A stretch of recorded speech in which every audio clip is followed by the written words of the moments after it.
Activity और turnover ratios में हम क्या क्या कर चुके हैं? इन्वेंट्री टर्नओवर रेशियो और trade receivables turnover ratio. Trade receivables turnover ratio के साथ साथ हमने क्या सीखा?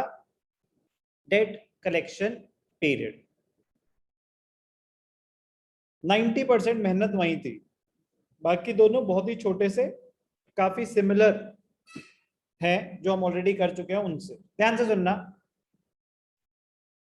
Next ratio trade payables turnover ratio. बारिश हो रही, कोई बात। Next ratio trade payable turnover ratio. हम क्रिएट करते हैं फॉर्मूले को, छुपा देता हूं मैं इस चीज को। Trade payable turnover ratio trade receivables turnover ratio का भाई है बिल्कुल। Trade receivables, trade payables. Trade receivables कौन थे? जिनको हमने सामान बेचा था क्रेडिट पे और हमने पैसे लेने हैं। तो ट्रेड रिसीवेबल्स में कॉस्ट ऑफ आरएफओ से कंपेयर कर रहे थे या आरएफओ से? बोलो Rama, Harshita, credit RFO. RFO, और उसमें भी क्रेडिट आरएफओ। तो मैंने पूछा कॉस्ट या आरएफओ? कॉस्ट नहीं, कॉस्ट था इन्वेंट्री में। जब डेटर्स थे तो उन्होंने हमने सेलिंग प्राइस पे बेचा होगा तो इसलिए आरएफओ। लेकिन trade receivables are not concern with total sales, they are concern with only credit sales, तो इसलिए हम क्रेडिट आरएफओ लेते थे। अब ऐसे ट्रेड पेबल्स हैं। ट्रेड पेबल्स कौन होते होंगे? जिनसे हमने क्रेडिट पे सामान खरीदा, हमने उनको पैसे देने हैं, तो creditors plus bills receivable is equal to trade payables. तो ट्रेड पेबल्स को किससे कंपेयर करना चाहिए? आरएफओ से या परचेजेस से? परचेजेस। ट्रेड पेबल्स का आरएफओ से तो कोई लेना देना ही नहीं है। Purchases, very good. Total purchases या सिर्फ और सिर्फ credit purchases? Credit purchases. Trade payables कौन है? जिनको हमने पैसे देने हैं, जिनसे हमने क्रेडिट पे सामान खरीदा है। तो हमने कंपेयर करना है ट्रेड पेबल्स और नेट क्रेडिट परचेजेस को। तो फॉर्मूला क्या होगा? Net credit purchases divided by average trade pebbles. Net credit purchases क्या होंगी? Total purchases minus purchases returns minus cash purchases. Average trade payables क्या होंगे? Opening trade payables plus closing trade payables divided by 2। Opening trade payables क्या होंगे? Opening creditors plus opening bills payable. Closing trade payables क्या होंगे? Closing creditors plus closing bills payable. क्या कोई भी फर्क है इसमें और ट्रेड रिसीवेबल्स टर्नओवर रेशियो में कंसेप्चुअली? No sir. बहुत छोटा सा, कि वो सेल्स पे बेस्ड है, ये परचेजेस पे। अदरवाइज 99.99% कंसेप्ट सेम है। तो वहां की मेहनत यहाँ पे आपको काम आएगी। ये वाला रेशियो तो मैं कराता भी नहीं हूं कि अपने आप ही कर लेना, तो लेकिन आप पढ़ने वाले बच्चे नहीं हो, इसीलिए मुझे कराना पड़ेगा आपको। तो ध्यान से देखना। ट्रेड पेबल्स टर्नओवर रेशियो, जल्दी आओ बेटा, बहुत ही सही टाइम पे आए। Trade payable means the amount payable for purchase of goods or services taken by the enterprise. ठीक है, it includes creditors and bills payable. Trade payables, creditors plus bills payable. Trade payables turnover ratio, it shows the relationship between net credit purchases and the total payables or average payables, where average payment period, और वो तो बात की बात है, where as average payment period, वो तो date collection वाली बात हो गई ना, कि एवरेज पेमेंट पीरियड वो सेकंड पार्ट है, वो second part of the ratio होगा। This is 3.1। 3.1 trade payables turnover ratio. Trade receivables में नेट क्रेडिट सेल्स और एवरेज ट्रेड रिसीवेबल्स को कंपेयर किया था, यहाँ पे नेट क्रेडिट परचेजेस और एवरेज ट्रेड पेबल्स को। नेट क्रेडिट परचेजेस कैसे निकालते हैं? Total purchases minus purchase returns minus cash purchases. Simple. Average trade payables क्या होता है? Opening trade payables plus closing trade payables divided by 2। Same चीजें हैं, कोई दिक्कत। फॉर्मूले में किसी को कोई problem? Trade payables turnover ratio? No sir. ठीक है, अब ध्यान से देखना, जैसे ट्रेड रिसीवेबल्स में होता था डेट कलेक्शन पीरियड, यहाँ पे होता है debt payment period. Debt collection period बताता था कि आज अगर आप क्रेडिट पे सामान बेचोगे तो कितने दिन में पैसे आएंगे। डेट पेमेंट पीरियड और एवरेज पेमेंट पीरियड बताता है कि आज अगर आप क्रेडिट पे सामान खरीदोगे तो नॉर्मली कितने दिन के अंदर अंदर आप पेमेंट कर देते। वहां पे क्या था? Days in a year upon trade receivables turnover ratio, यहां होगा days in a year upon trade payable turnover ratio. Days में है तो कुछ मेंशन नहीं है तो 365, वीक्स 52, मंथ्स 12। कुछ मेंशन नहीं है कि किस फॉर्म में निकालना है कि डेज, वीक्स या मंथ्स, टाइम पीरियड क्या लेना है, तो हमेशा डेज में निकालना चाहिए। अगर उन्होंने खुद ही बता दिया कि टेक डेज टू बी 360, तब 360 लेंगे, otherwise 365। Trade payables turnover ratio और एवरेज पेमेंट पीरियड और एवरेज एज ऑफ पेबल्स, इसको क्रेडिटर्स वेलोसिटी भी बोलते हैं। क्रेडिटर्स वेलोसिटी, ऐसे ही उसको डेट कलेक्शन पीरियड को डेटर्स वेलोसिटी भी बोलते हैं। Speed with which debtors are converted into cash, same formula. क्या? अगर आपको डेज में चाहिए तो days in a year upon average trade, और मैं कैलकुलेट करके दिखा देता हूँ, यहाँ लिख देता हूँ क्या,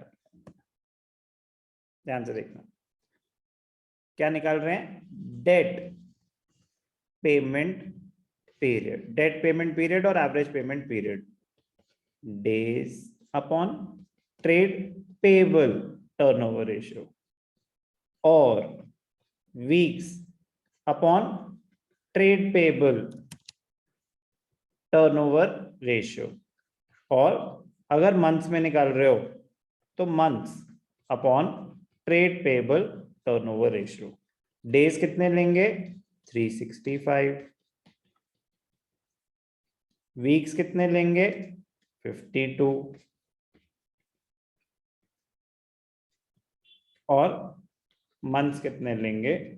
12। ट्रेड पेबल्स टर्नओवर रेशियो क्या होता है? ट्रेड पेबल्स टर्नओवर रेशियो होता है net credit purchases upon average trade pebbles.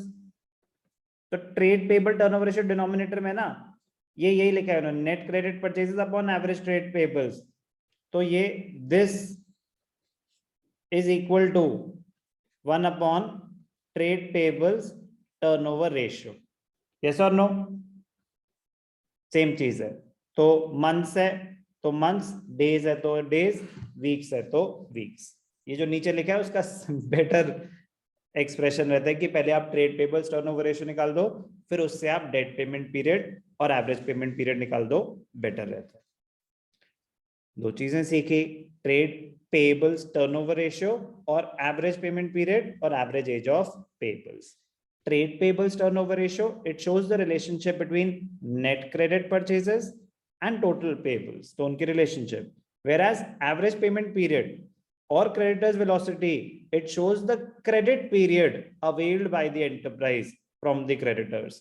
आज अगर मैं कोई चीज क्रेडिट पे खरीदता हूं तो कितने दिन के अंदर अंदर नॉर्मली पेमेंट कर देता। Trade payables turnover ratio, formula done. अब मैं इस पे क्वेश्चन करके दिखाता हूं, बहुत ही सिंपल है। चलो पहले ऑब्जेक्टिव पढ़ लेते हैं, ऑब्जेक्टिव ऊपर कवर हो ही चुका है, but still the objective of calculating trade payables turnover ratio is to determine the efficiency with which trade payables are managed and paid. कितनी एफिशिएंटली आप पेमेंट उनकी टाइमली कर रहे हो कि नहीं कर रहे। क्रेडिट पीरियड ढंग से अवेल, ज्यादा जल्दी देना भी सही नहीं है ना। अगर वो क्रेडिट पीरियड आपको दे रहा है तो यूज करो, अगर इंटरेस्ट फ्री है तो efficiency with which trade payables are managed and paid.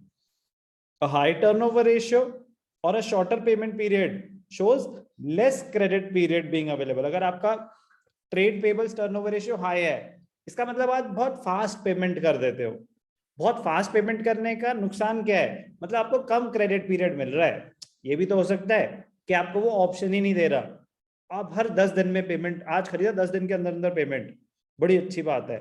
लेकिन बाकी लोगों को तो वो 25 दिन का क्रेडिट दे रहा है, आप क्यों नहीं ठीक से अवेल कर रहे? तो अगर कह रहे कि कोई बात नहीं मेरे पास सरप्लस फंड्स है, कह रहे ठीक है, फिर आपने अपनी क्रेडिट वर्दीनेस स्ट्रॉन्ग रखनी है तो अलग बात है, बट ऐसा जरूरी नहीं होता कि हाई टर्नओवर रेशियो अच्छी बात ही है, हो सकता है आपको क्रेडिट ही ज्यादा ना मिल रहा हो। It shows less credit period being available, और दोनों चीजें हो सकती हैं, early payments being made. A high ratio also indicates that the enterprise is not availing full credit period. On the other hand, a low ratio or a longer payment period indicates creditors are not paid in time, or we are getting increased credit period. या तो हमें ज्यादा time मिल रहा है या हम ठीक से पेमेंट टाइमली कर नहीं। दो रेशियो सीखे, ट्रेड पेबल्स टर्नओवर रेशियो और एवरेज पेमेंट पीरियड। एक क्वेश्चन करते हैं, बहुत ही सिंपल सा है। Question number 101, T S Grewal, calculate trade payables turnover ratio. तो trade payables turnover ratio is equal to net credit purchases upon average trade payables. Net credit purchases, opening creditors, opening bills payable, closing creditors, closing bills payable, purchases, cash purchases, वाह वाह वाह, मतलब पूरा formula copy paste करवाएंगे।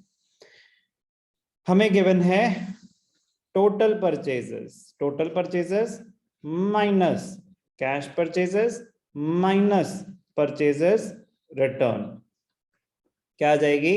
Net credit purchases. Average trade pebbles, opening creditors plus opening bills payable, क्या हो जाएगा? Opening trade payables plus closing creditors plus closing bills payable, क्या हो जाएगा? Closing trade payables divided by 2। तो ध्यान से देखना, टोटल परचेजेस कितनी है? 9,50,000। कैश परचेजेस कितनी है? 1 लाख। और परचेज रिटर्न कितनी है? 45। Opening creditors 125 plus 10, 125 plus 10। Closing 90,000, 5,000। चूहा अंदर तो नहीं है, बाहर से आवाज आ रही ना? ठीक है, अमिताशा डरती तो नहीं है ना चूहे से?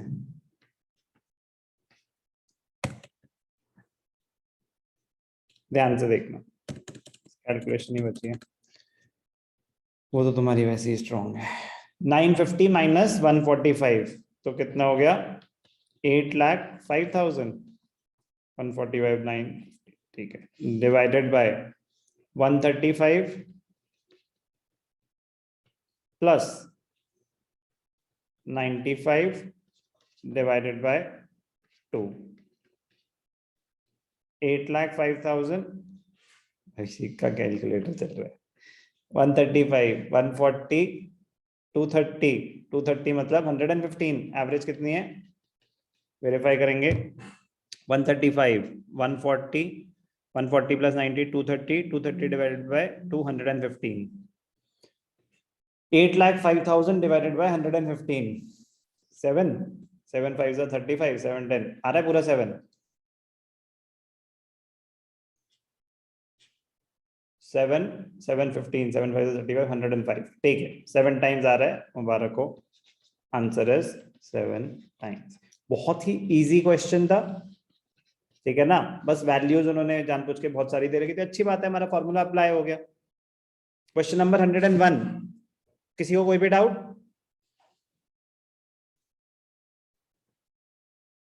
No sir. ओके, रीड करेंगे जल्दी से।